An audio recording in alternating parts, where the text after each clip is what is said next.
Selamat pagi sahabat Tribuners yang kami hormati dan kami muliakan. Pagi hari ini Inspirasi Bisnis kita akan bercerita membahas banyak tentang bagaimana pengalaman mendapatkan beasiswa S2 kuliah di Inggris. Di studio bersama kami Pak Sui, beliau adalah LPDP, mendapatkan beasiswa dari LPDP Award, University of Bristol, UK. Beliau juga adalah alumni dari Royal Melbourne Institute of Technology Australia dan saat ini juga sebagai founder dari British Academy. Pak Sui sedang kuliah S2 di UK dan saat ini kita bisa live dan bertanya, diskusi banyak tentang bagaimana ya sahabat Tribuners bisa mendapatkan kesempatan yang sama, bisa belajar ke Eropa, ke UK, university terbaik di dunia, dan pengalaman-pengalaman apa saja yang bisa didapatkan. Saya sapa dulu. Morning Pak Sui. Di sini masih pagi Pak Sui. Di sana subuh ya, Pak Sui ya? Pagi. Ya, pagi.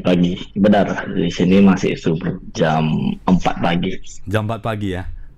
Dan Ya, Pak Sui, ini cerita tentang pengalaman bisa mendapatkan kesempatan ya kuliah S2 di UK. Itu tentunya adalah dambaan bagi semua orang, dambaan bagi banyak anak-anak muda di Indonesia bisa mendapatkan pendidikan di universitas yang terbaik, apalagi di negara yang luar biasa seperti Inggris ya. Pak Sui bisa ceritakan sedikit tentang experience of being able study master in England. Silakan Pak Sui. ya. Jadi bagi semua, saya Sui, kebetulan sekarang sedang menempuh pendidikan S2 di Inggris ya, dari jalur beasiswa pemerintah Indonesia langsung. Nah, tentunya sangat bersyukur bisa mendapatkan kesempatan ini karena seperti kata Pak Sian tadi, salah satu impian anak-anak muda di Indonesia hari ini bisa dapat kuliah di Inggris ataupun di negara lainnya ya. Mungkin singkat saja, pengalaman itu luar biasa banget pastinya karena sebenarnya kuliah ke luar negeri itu sudah menjadi impian saya sendiri sejak kecil.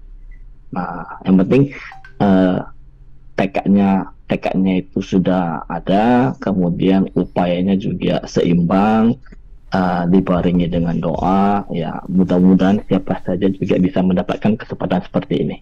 Nah, itu. Oke, thank you Pak Sui. Dan bagaimana why is the process for getting a scholarship? The process, all the process, the beginning of process Oke. from Indonesia. Right. Nah, jadi prosesnya itu sebenarnya sama ya dengan proses-proses seleksi beasiswa lainnya di Indonesia. Yang pasti ada pengecekan berkas atau dokumen, itu pertama. Dan kemudian tahap keduanya adalah ada yang namanya tes skolastik. Tes skolastik itu kurang lebih seperti tes kemampuan berpikir. Dan yang ketiga itu adalah seleksi wawancara. Jadi ada sedikit interview langsung dari panitia penyelenggara beasiswanya itu. Nah, kalau tiga-tiga proses ini kita lolos, maka kita akan mendapatkan satu surat langsung dari penyelenggara beasiswanya yang menjamin bahwasannya kita sudah mendapatkan beasiswa ini, gitu. Jadi kurang lebih ada 3 tahapan. Ya, Pak Sui, kalau kita lihat dari strateginya ya, strateginya dan persiapannya, Pak Sui, persiapannya seperti apa? Apakah dari sisi akademisi, misalnya nilai harus berapa, kemudian IELTS-nya harus berapa, dan kemudian memilih fokus yang diinginkan seperti apa? Baik. Nah, jadi kalau kita tilik lebih detail ya, kita bedah lebih detail, tentunya kemampuan akademik dinilai, itu pasti. Nah, ini mungkin satu pesan buat, karena yang saya ambil adalah beasiswa postgraduate atau setara dengan S2. Nah, satu pesan buat mungkin anak-anak S1 di Indonesia, bagi yang kepikiran pengen mengambil S2 suatu hari, usahakan IP minimal dari S1-nya itu di atas 3. Ya, semakin tinggi semakin bagus. Ya, averagely mungkin orang dapat 3,5 itu dari IPK. Nah, kemudian kemampuan bahasa Inggris ini kurang lebih seperti TOEFL atau IELTS ya, itu sebisa mungkin minimal 6,5 karena 6,5 itu setara dengan level S2 sebenarnya.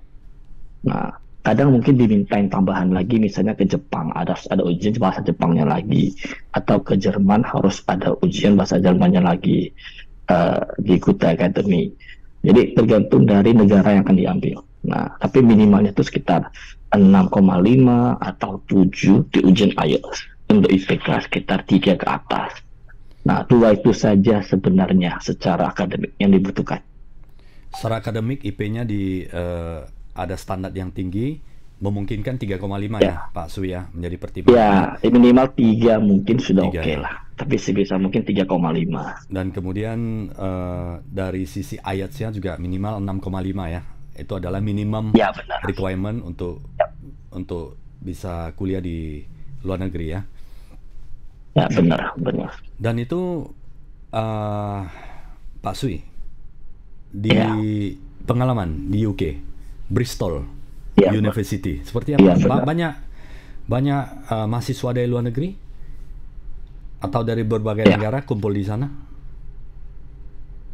ya banyak juga anak-anak beasiswa dari luar negeri yang kumpul di Inggris, ya. Karena Inggris juga salah satu negara tujuan yang paling populer. Jadi nggak cuma di Inggris sebenarnya, ada yang di Amerika, ada yang di Australia, internasional sih, kita bercampur dengan mahasiswa dari negara manapun. Dari program LPDP ini, dari government Indonesia government ini, Pak, setiap tahun itu berapa banyak mahasiswa yang diberangkatkan? Nah, sebenarnya kalau menurut saya ya, pemerintah ini udah bagus banget karena dia menyediakan uh, kuota penerima beasiswa itu yang semakin banyak setiap tahunnya. Jadi ditambahkan setiap tahunnya. Kurang lebih sampai yang tahun batch saya kemarin itu ada sampai ribuan penerima beasiswa setiap tahunnya. Untuk S2 atau S1 atau all, Pak? LPDP-nya ini. Nah, sebenarnya kalau kita bahas untuk beasiswanya itu S2 itu sangat banyak. Nggak cuma LPDP misalnya. S2 itu cukup banyak yang disediakan. Kalau untuk S1 saya bisa bilang sedikit langka ya, karena nggak banyak yang menyediakan. Lebih banyak di S2-nya sebenarnya. Oke. Pak Sui, dari prosesnya kan ada wawancara, persiapan akademis, aplikasi, sampai kepada memilih university yang akan dituju. Dan kemudian dari segi akademisi juga IP untuk S1 itu sebaiknya lebih bagus adalah di atas 3 dan IELTS 6,5 merupakan persyaratan minimum. Nah, Pak Sui, kalau dilihat berapa banyak antusiasme mahasiswa S1 yang aplikasi untuk program S2 kuliah mendapatkan beasiswa di luar negeri ini? Oke, antusiasme itu tinggi banget, dan makanya dibuatlah proses seleksi karena mungkin tidak semua kan akomodasi beasiswa untuk kuliahnya. Nah, setiap tahun itu pemerintah melihat karena antusiasmenya semakin naik, maka kuota juga sebenarnya semakin ditambahkan. Dan pemerintah juga sudah cukup bagus ya untuk saat ini ya, karena nggak hanya memberikan beasiswa S2 untuk umum, mereka juga menyediakan beasiswa kepada kota-kota target. Jadi misalnya kota 3T terpencil juga diutamakan. Namanya beasiswa afirmasi. Terus juga ada beasiswa khusus bagian kedokteran. Jadi pemerintah itu menyesuaikan dengan antusiasme dan bidang masing-masing. Nah, yang pastinya kuota itu banyak, persaingannya juga besar. Maka dari itu kita sebaiknya dibutuhkan kemampuan akademik yang semakin bagus gitu. Menarik Pak Sui, 3T ya. Pak Sui, kalau dari segi beasiswa itu apakah full beasiswa, half, atau ada semacam seperti kriteria tertentu, Pak Sui? Oke, tergantung dari beasiswanya. Jadi ada yang namanya partial scholarship, ada yang namanya full scholarship. Ya, kalau partial mungkin dia hanya menanggung sebagian, ada yang hanya menanggung uang kuliah saja. Nah, kebetulan yang saya dapatkan dari LPDP ini adalah full. Jadi full ini artinya dia mengcover semua biaya, benar-benar semua biaya. Dari biaya kuliah, biaya akomodasi, biaya makan, biaya pesawat terbang, biaya visa, kemudian biaya asuransi, semua di cover. Bagaimana proses pengcoverannya ini? Apakah langsung dari pemerintah yang bayar ke university atau memang reimburse klaimnya, Pak Sui? Untuk biaya kuliahnya itu langsung dibayarkan oleh negara kepada penyelenggara universitas. Jadi mereka langsung transfer ke bagian finance-nya university. Tapi kalau misalnya untuk biaya bulanan itu ditransfer ke rekening kita di luar negeri secara 3 bulan. Nah, kalau untuk misalnya asuransi dan visa itu bersistem reimburse, jadi kita dahulukan, kemudian kita sediakan kwitansinya, maka akan digantikan lagi oleh pemerintah nantinya. Untuk biaya kebutuhan, Pak Sui boleh tahu kira-kira berapa per bulannya? Oke. Nah, biaya kebutuhan bulanan ini disesuaikan dengan kota. Jadi semakin bagus dan semakin tinggi biaya kehidupan di kota tersebut, maka makin tinggi juga biayanya. Misalnya di London itu lebih tinggi daripada di Bristol. Kalau untuk saya di kota Bristol itu 1.300 pound setiap bulannya. Dan Jadi itu mungkin kalau katakanlah kurs 18.000, sekitar 26 jutaan sebulan. untuk makan sama akomodasi itu sudah Ya, bisa mengcover semuanya, Pak Sui? bisa. Bisa ya. Dengan gaya hidup yang tidak terlalu berlebihan, bisa bahkan berlebih. Dan fokus ya, artinya harus fokus, bukan untuk keinginan lain, tetapi fokus pendidikan selesai dan memenuhi kebutuhan Ya, supaya nanti semua dapat terlaksana dengan baik ya. Nah, benar selama sekali. berapa tahun ini Pak Sui kuliah S2 di UK ini, di Bristol ini? Pendidikan S2 di UK ini yang paling singkat sebenarnya di antara semua negara, karena cuma 1 tahun. Satu Kalau tahun ya. misalnya kita 1 tahun doang. Kalau misalnya kita mengambil di Amerika itu 2 tahun, Iya. kita mengambil di Australia itu 2 tahun. Mostly 2 tahun sih, cuman di UK sendiri yang paling singkat 1 tahun.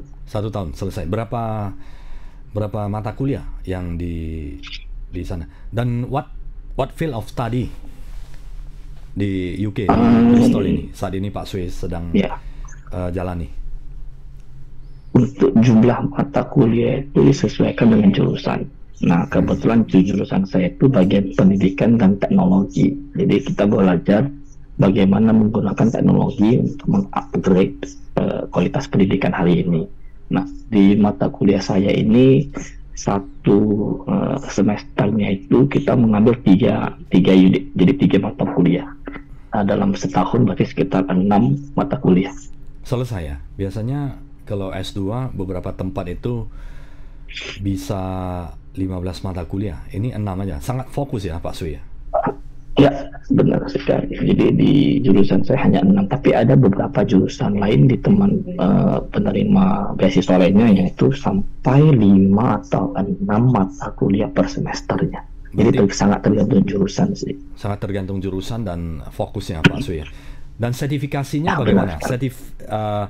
Ijazah S2 nanti di Bristol ini apakah bisa lanjut ke doktoral atau PhD nantinya?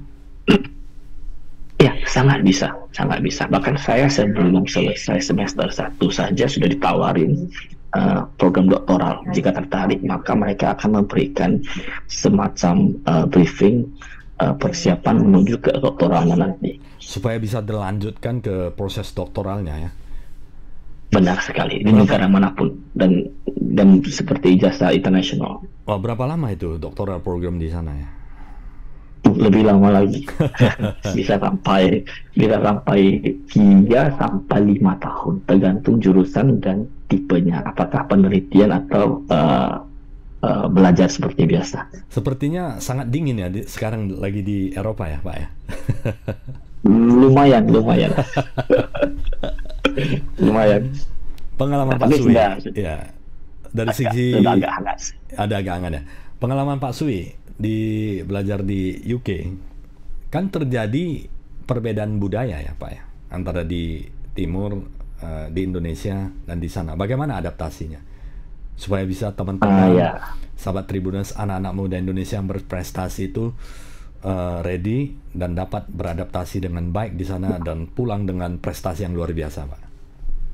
Ya, kalau mengenai budaya itu sebaiknya dipelajari dulu sebelum berangkat. Jadi misalnya kita mengambil di Inggris, maka mungkin kita bisa cari informasi di YouTube, di sosmed tentang budaya di Inggris. Tentunya akan berbeda dengan budaya-budaya negara Eropa lainnya. Nah, kebetulan dulu pernah menempuh pendidikan juga di Australia, jadi kurang lebih tahu sih bagaimana budaya, pola pikir dari native-nya Inggris di luar negeri. Tidak terlalu banyak sih sebenarnya cultural shock-nya ya, terkejutnya nggak terlalu banyak karena saya sendiri bisa adaptasi dengan itu. Ada beberapa yang sangat jelas banget, sangat obvious banget. Misalnya cara bekerja mereka itu sangat to the point. Tidak seperti di Asia mungkin yang bisa tawar-menawar, negosiasi. Nah, budaya di luar negeri tidak seperti itu, mereka sangat to the point gitu. Itu salah satu contohnya. Nanti ada juga cultural shock dari bidang makanan, dari bidang cara mereka hidup, cara mereka komunikasi, berpikir itu juga cukup berbeda. Oke, Pak Sui, kalau bisa disimpulkan 3 saja poin do and don't pada saat kuliah di luar negeri, khususnya di Inggris. Ini pertanyaan bagus ini. Saya harus berpikir ya. Pada saat kuliah ya, Oke. Apa yang sebaiknya pertama dihindari dan apa yang perlu yang bisa bolehlah dilaksanakan dan dikembangkan. Oke, saya dapat beberapa. Yang pertama ya, ini yang paling penting dan banyak mahasiswa mungkin terjebak di sini. Yang pertama adalah pendidikan luar negeri itu sangat tidak toleransi dengan plagiarism. Plagiarism itu seperti menyontek. Misalnya kita disuruh buat karangan atau disertasi, itu sama sekali tidak boleh menyontek karena mereka punya software yang bisa mengecek apakah karangan kita itu diambil dari karangan orang atau tidak. Nah, itu canggihnya pendidikan di luar. Mereka benar-benar ngecek ada persentasenya. Di angka tertentu maka dianggap plagiat, kemudian akan dibatalkan perkuliahannya. Nah, itu sangat tegas sekali dari awal, diingatkan berkali-kali. Nah, kemudian yang kedua adalah disiplin waktu. Disiplin waktu, setiap pengumpulan tugas itu ada jamnya. 1 detik saja telat, maka itu sama dengan telat dan ada penaltinya. Nah, itu sangat jelas. Yang ketiga adalah harus mandiri. Harus mandiri artinya kita sendiri yang mencari informasi, kita sendiri yang melakukan riset, kita sendiri yang inisiatif bertanya kepada profesornya. Bahkan disediakan support, tapi kita harus bercari sendiri gitu. Nah, itu 3 hal sih yang sangat jelas pendidikan di luar negeri ini.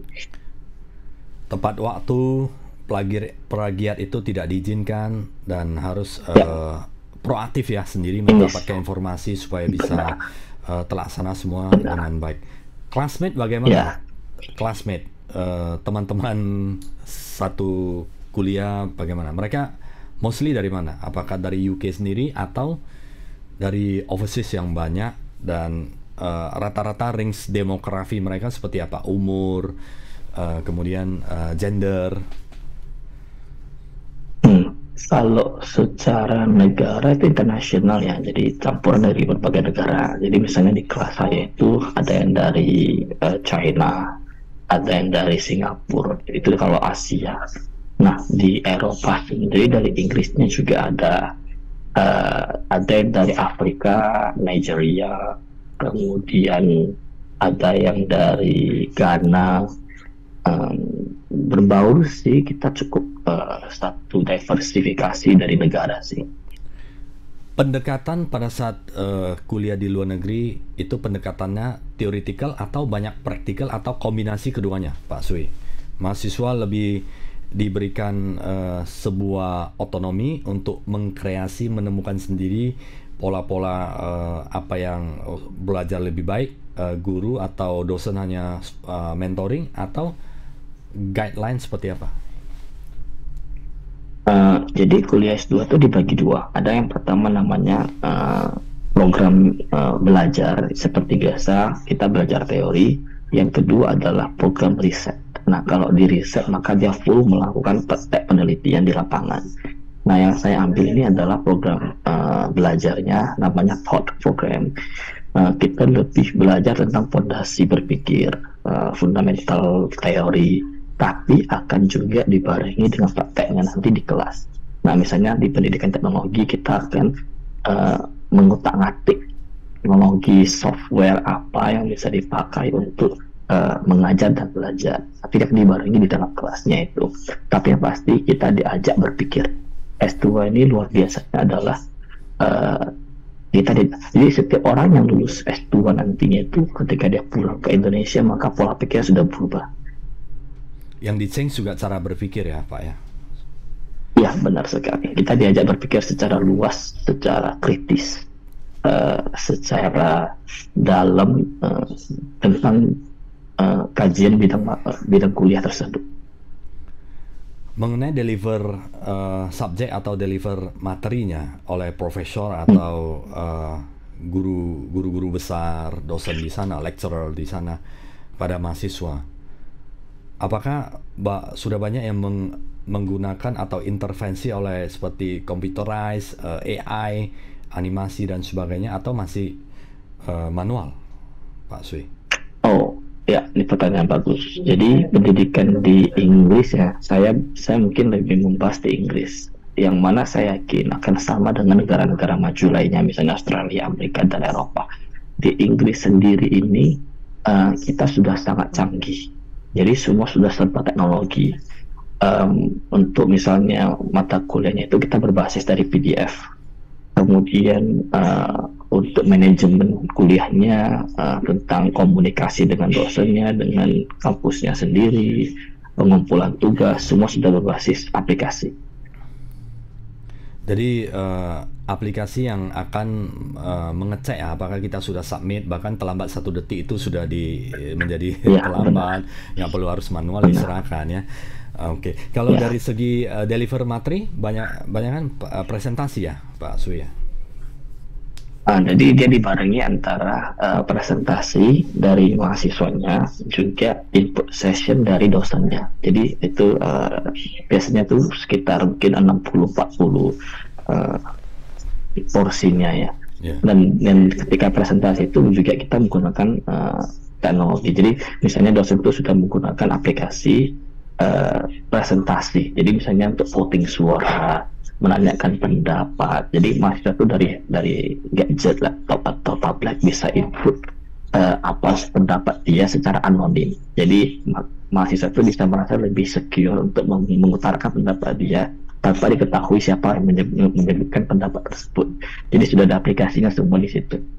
Pak Sui, kalau setelah selesai kuliah, apakah ada seperti kontrak kerjasama dengan pemerintah Indonesia, atau apa yang harus dipenuhi setelah menyelesaikan S2 ini? Oke, syaratnya gampang banget sebenarnya. Jadi pemerintah hanya menuntut namanya 2N+1. 2N+1 itu adalah jumlah tahun pengabdian. Misalnya saya mengambil kuliah cuma 1 tahun, maka N-nya sama dengan 1. Nah, 2N itu berarti 2 kali N, berarti 2 plus 1 sama dengan 3. Kalau tadinya saya kuliah 2 tahun di Amerika misalnya, 2N-nya menjadi 4, plus 1 jadi 5. Nah, itu durasi untuk pengabdian. Tapi tidak dispesifikkan apakah harus bekerja di pemerintah atau di swasta, atau misalnya berkarir sendiri atau berwirausaha sendiri, itu tidak dispesifikkan. Yang penting kita kembali ke negara asal dan memberi kontribusi. Kontribusinya di bidang apa itu Mas? Di daerah, kota dan sebagainya itu tidak disebutkan. Yang penting pulang ke Indonesia harus kontribusi selama 2N+1. Kalau 1 tahun kuliah berarti 2N+1 menjadi 3 tahun pengabdian kembali ke Indonesia ya. Benar sekali. Ibaratnya ya janganlah jadi kacang yang lupakan kulitnya. Oke. Pak Sui, apakah bagaimana perasaan Anda setelah diumumkan Pak Sui itu mendapatkan scholarship untuk LPDP bisa kuliah di Inggris. Bagaimana perasaan? Bangga? Senang? Ya, bangga ada pastinya, senang juga ada. Karena ini juga satu impian sejak kecil ya, dan kebetulan saya apply mendaftar di LPDP itu cuma satu kali, kemudian langsung lolos. Bangga tentunya ada, tapi mungkin ada satu perasaan yang lebih jauh lagi daripada bangga. Itu menurut saya pribadi ya, di disclaimer ya. Yang saya rasakan adalah ada satu tuntutan dari diri sendiri, bahwasanya kesempatan yang diberikan kepada saya ini harus benar-benar saya gunakan kembali ke masyarakat. Dalam arti misalnya begini, ada mahasiswa atau murid saya atau teman-teman yang bertanya, maka nggak tahu kenapa ada satu perasaan kita sangat ingin membantu mereka untuk lolos juga. Nah, itu yang mungkin perasaan lebih jauh dari bangganya. Saya merasa semua orang harus dapat gitu loh, apalagi mereka yang punya impian sejak kecil, mereka yang sanggup secara akademik, mereka yang juga sudah benar-benar matang. Itu kita nggak tahu kenapa pengen bantu aja gitu. Itu satu kontribusi yang ada panggilan tersendiri untuk membantu teman-teman lainnya gitu. Next planning Pak Sui setelah kembali dari UK, apakah masih mau lanjut ke PhD atau pulang dulu ke Indonesia? Karena kalau ini kan beberapa planning ya, karena di Indonesia Pak Sui ada bisnis juga ya di British Academy ya, sebuah lembaga pendidikan bahasa Inggris yang sudah memiliki kelas atau cabang di berbagai sudah banyak ya. Bagaimana prosesnya?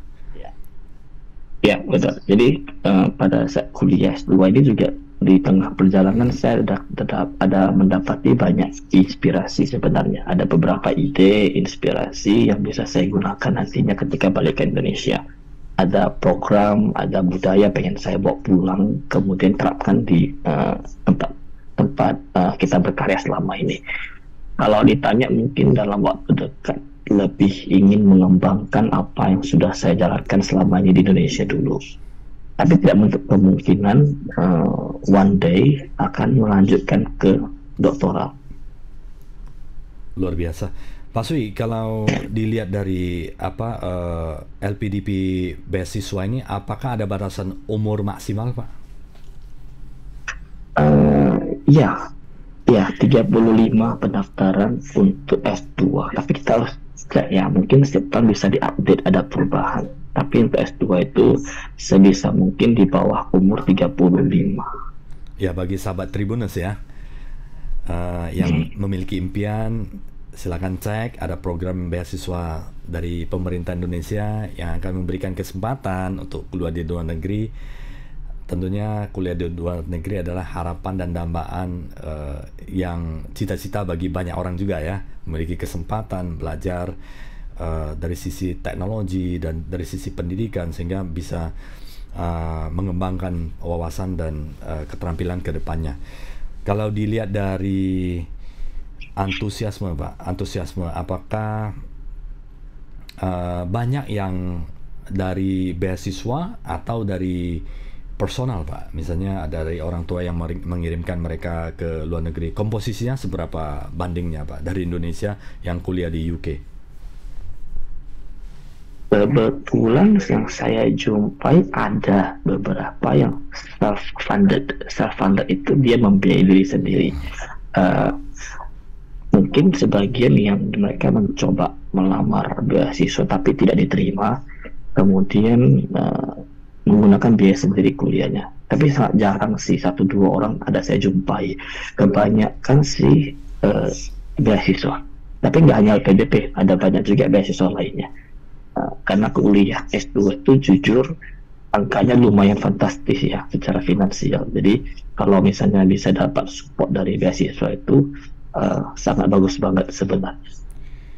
Kalau non beasiswa kira-kira angkanya berapa Pak Sui? 10% mungkin ya. 1 dari 10 orang saya jumpai itu non beasiswa. Tapi kebanyakan mayoritas semuanya beasiswa sih. Kalau nilai uang kuliahnya berapa untuk beasiswa? Lumayan, lumayan banget. Setiap tahun naik karena inflasi pendidikan juga tinggi kan. Sekarang Di sudah jurusan sudah berapa nilainya, Pak? di jurusan saya itu sekitar 500-an juta 500-an juta per tahun ya. per tahun untuk kuliahnya saja di luar biaya lain-lain. Sama biaya lain-lain mungkin mau 800 juta sampai 1 miliar ya. Kalau Satu, chef 1 miliar ya. ya saya pernah Jadi iseng-iseng hitung sekitar 1 miliar ya. miliaran juga sih Jadi ini adalah per wujud, tahun ya. ini adalah apa, dukungan dari pemerintah Indonesia untuk bagi anak-anak muda di Indonesia yang memiliki keinginan, cita-cita yang tinggi, fight, berjuang yang terbaik untuk mendapatkan beasiswa, raih masa depan setinggi mungkin ya. Karena kesempatan itu Benar sekali. pasti ada bagi yang berusaha dan menggunakan sebaik-baiknya. Ya, benar sekali. Pak Sui, itu kalau kita cerita aplikasi, itu ada berapa pilihan sebenarnya university pada saat mengajukan di program LPDP ini? Baik, baik. Jadi kita itu diminta untuk mengisi tiga kampus, tiga universitas yang berbeda dengan jurusan yang sama atau serupa. Nah, nantinya dari ketiga universitas ini kita lihat mana yang diterima, karena kita selain mengajukan beasiswa, kita juga harus mengajukan universitasnya juga. Nah, jadi harus diterima dua-duanya dulu. Nah, kita lihat surat penerimaan dari universitas mana yang duluan dikeluarkan, itulah nanti yang kita ajukan ke beasiswanya. Pengalaman, kemudian proses, ini adalah sebuah perjuangan. Tentulah hal yang tidak mudah untuk bisa mendapatkan scholarship di S2 dengan biaya yang sangat tinggi. Tadi sudah ada cerita 800 sampai 1 miliar, itu bukan angka yang kecil, dan ini adalah sebuah kesempatan yang sangat bagus sekali, di mana dukungan full support dari pemerintah untuk banyak anak-anak muda mahasiswa bisa melanjutkan pendidikan yang lebih tinggi lagi di luar negeri dengan pengalaman yang banyak. Dan dari proses awal, bagaimana proses pengajuan, persiapan dari akademisi, kemudian IELTS, TOEFL untuk tes bahasa Inggrisnya itu merupakan mandatori, dan semuanya harus dipersiapkan dengan baik. Mendapatkan scholarship, during itu juga harus menghindari plagiat ya Pak Sui ya. Selama kuliah itu hindari plagiat, benar-benar kuliah, benar-benar fokus belajar dari pemikiran sendiri, kreasi sendiri, karena originalitas itu sangat dihargai ya di luar negeri. Dan kemudian disiplin, dan kemudian proaktif juga ya, tadi Pak Sui ada sampaikan ya, semua itu sudah by system.